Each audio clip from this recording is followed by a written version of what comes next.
लोकसभा में चर्चा हो रही थी। कांग्रेस पार्टी के एक वरिष्ठ सदस्य ने कहा, सावरकर के लिए जो उन्होंने उद्गार निकाले मैं तो रिपीट नहीं कर सकता। मान्यवर, सावरकर जी के सामने जो वीर लगा है ना, वो कोई सरकार, कोई पॉलिटिकल पार्टी की चुनी हुई सरकार ने नहीं दिया है। इसके सामने वीर उनकी वीरता के कारण 140 करोड़ लोगों ने। मान्यवर, ऐसा उत्कृष्ट देशभक्त जिसके लिए ऐसे उच्चारण देश की सबसे बड़ी पंचायत में होते हैं, इसके बारे में कोई जानकारी लिए बगैर लगातार कई सालों से झूठ फैलाया जाता है। मैं आज रिकॉर्ड पर कहना चाहता हूं मान्यवर,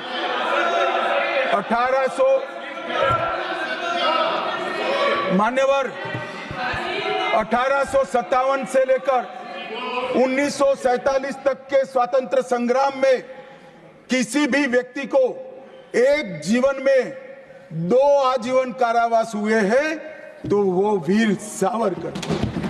मध्य दरिये में देश को आजादी दिलाने के लिए टॉयलेट तोड़कर दरिया में छलांग लगाने का साहस किसी में था तो वीर सावरकर। एक ही जेल में 2 भाई काला पानी की सजा काट रहे थे, 10 साल तक भाई एक दूसरे को देखे नहीं।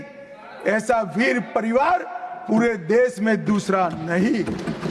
मान्यवर, आज सावरकर जी की एक उक्ति में यहां पर कहना चाहता हूं। उनका एक मराठी में वाक्य है, तुझ साठी मरण ते जनन, तुझ बिन जनन ते मरण। इसके आगे है, हे मातृभूमि तेरे लिए मरण मृत्यु ही जीवन है और तेरे बिना जीवन मेरे लिए मृत्यु से भी कठिन। ये देशभक्ति के वाक्य जिस व्यक्ति के मुंह से निकले, इसके लिए इस प्रकार की सदन में चर्चा करते हैं, सार्वजनिक रूप से बोलते हैं और गर्व महसूस करते हैं।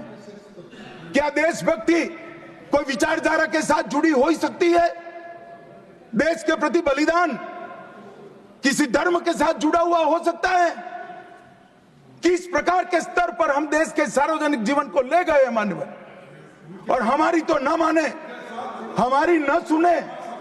सुनिए, आप हमारी न माने, हमारी न सुने, हमको न स्वीकारे, मगर मैं इंदिरा जी के 2 वाक्य कोट करना चाहता हूं। एक, उन्होंने 1966 में सावरकर जी के निधन पर कहा, सावरकर एक महान व्यक्ति थे, उनका नाम साहस और देशभक्ति का पर्याय है। एक महान क्रांतिकारी जिन्होंने अनगिनत लोगों को प्रेरणा देने का काम किया, इंदिरा गांधी तत्कालीन प्रधानमंत्री। दूसरा, श्री बाखले को पत्र लिखा था कि आपका पत्र मुझे मिला, वीर सावरकर द्वारा ब्रिटिश सरकार के प्रति साहसी प्रतिरोध का हमारे स्वतंत्रता संग्राम के इतिहास में अपना एक महत्वपूर्ण स्थान। मैं भारत के इस असाधारण पुत्र की जन्म शताब्दी के लिए कोटि कोटि शुभकामनाएं देती हूं प्रधानमंत्री। भाई, हमारा तो न सुनो, मगर आप इंदिरा जी का भी नहीं सुनते हो।